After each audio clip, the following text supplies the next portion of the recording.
مثل کلیم دور پہ جایا نہ جائے گا، ہم سے وقار عشق ہٹایا نہ جائے گا۔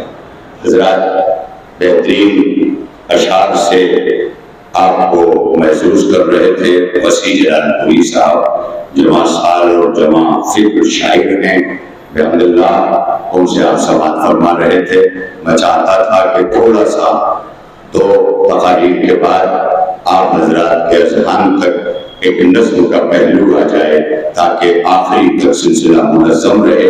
اور اب آج کے اس جلسے استقبال ماہ رمضان کے ہمارے آخری مقرر اور اس جلسے کے صدر نشین حجت الاسلام والمسلمین مولانا سید نجیب الحسن زیدی صاحب مدد العالی، میں ان کی خدمت عالی میں گزارش گزار ہوں کہ وہ تشریف لائیں اور اپنے پیغامات ماہ رمضان سے ہمیں جو ہے وہ سرفراز فرمائیں۔ آپ حضرات سے التماس ہے کہ بلند ترین صلوات سے ہم سعیدوں میں اپنا نام لکھوا لیں اور محمد والے محمد صلی اللہ علیہ وسلم۔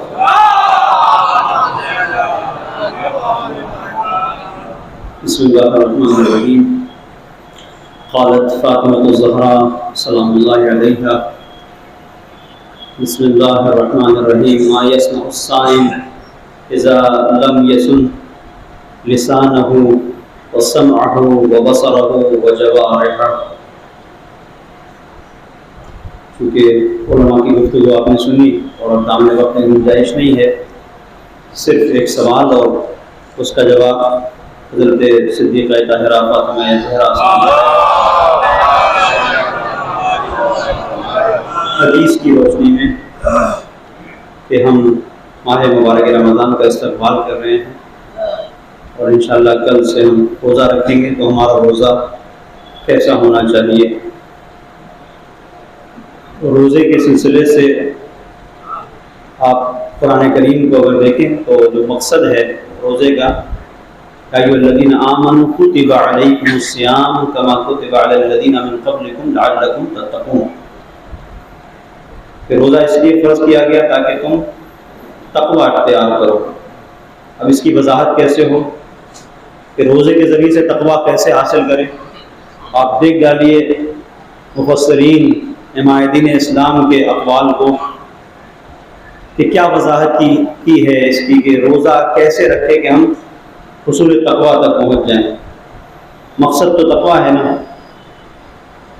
حضرت صدیقہ طاہرہ سلام اللہ علیہا نے اسی کی تشریح کی اور یہ ہمارے سوال کا جواب بھی ہے کہ ماہ مبارک رمضان کا ہم استقبال کر رہے ہیں کہ روزہ کیسا ہونا چاہیے۔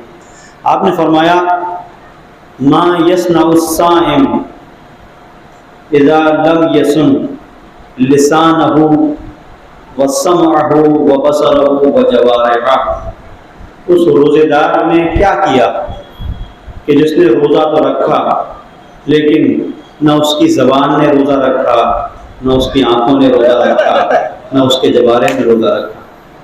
اس کا مطلب یہ ہے کہ یہ عام روزہ ہے جو لوگ رکھتے ہیں، فاطمی روزہ وہ ہے کہ جہاں پر صرف بھوک و پیاس نہیں رہتی، انسان کے ہاتھ پیر آنکھ کان ناک سب کچھ مرضی الہی کے پابند بن جاتے ہیں۔ یہ وہ روزہ ہے جو مطلوب فاطمہ ہے، اور یہ وہ روزہ ہے کہ جسے اگر ہم رکھیں گے تو ہم اس جواب کو پا سکتے ہیں جسے قرآن نے کہا لعلکم تتقون۔ ظاہر ہے اس سے بڑھ کر پھر اور کوئی تقویٰ نہیں ہو سکتا کہ جہاں پر انسان کے ہاتھ پیر آنکھ کان ناک سب محفوظ رہیں۔ اور بیوی جس روزے کے سلسلے سے بیان کریں وہ یہ روزہ ہے۔ اب یہاں پر جواد ملکی تبریزی مرحوم رضوان اللہ تعالیٰ علیہ کہ آپ کی صلوات ان کے درجات میں بلندی کا سبب بنے۔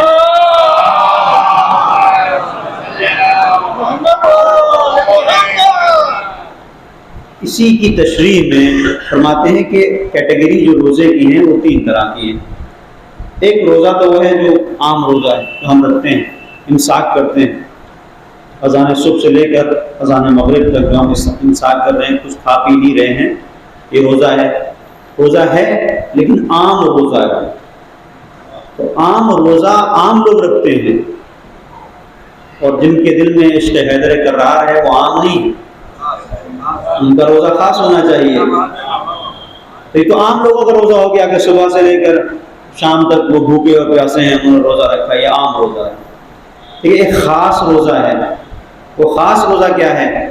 ظاہری طور پر جو مفترات روزہ ہیں، جن چیزوں سے روزہ باطل ہو جاتا ہے، ان سے پرہیز کے ساتھ ساتھ انسان اگر اعضاء و جوارح کا بھی روزہ رکھے تو یہ خاص روزہ ہے، یہ خاص روزہ ہو گیا۔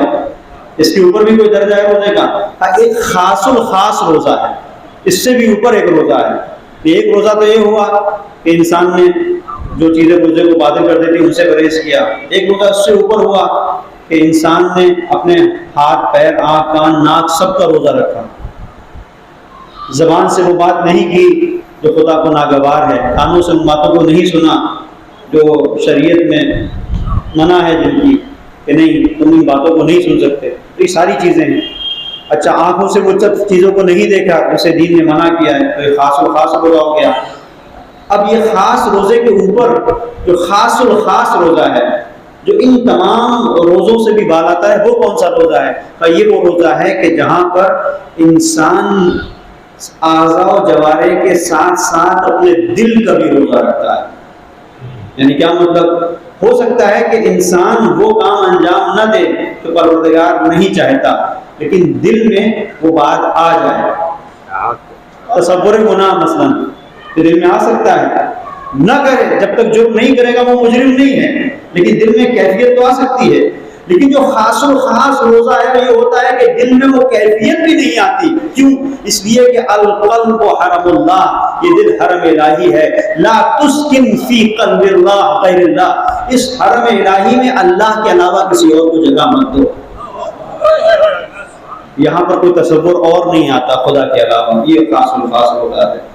پروردگار کی بارگاہ میں دعا ہے کہ مالک ہم سب کو توفیق دے کہ ہم وہ روزہ رکھ سکیں جو مطلوب حضرت صدیقہ طاہرہ سلام اللہ علیہ ہے۔ مالک تجھے واسطہ محمد و آل محمد کا کہ اس مختصر سی خدمت کو اپنی بارگاہ میں قبول فرما۔ میرے مالک تجھے واسطہ محمد و آل محمد کا جہاں جہاں بھی شیعہ نے ہدایت قرار، ان کی جان مال عزت اور آبرو کی حفاظت فرما۔ پروردگار واسطہ محمد و آل محمد کا جو حضرات بھی حج و زیارت کے مستقبل میں توفیق حج و زیارت نصیب فرما۔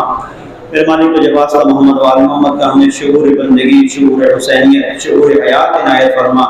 میرے مالک تجھے واسطہ محمد و آل محمد کا نظام اسلامی کی حفاظت فرما، رہبر انقلاب اسلامی کی طول عمر عنایت فرما۔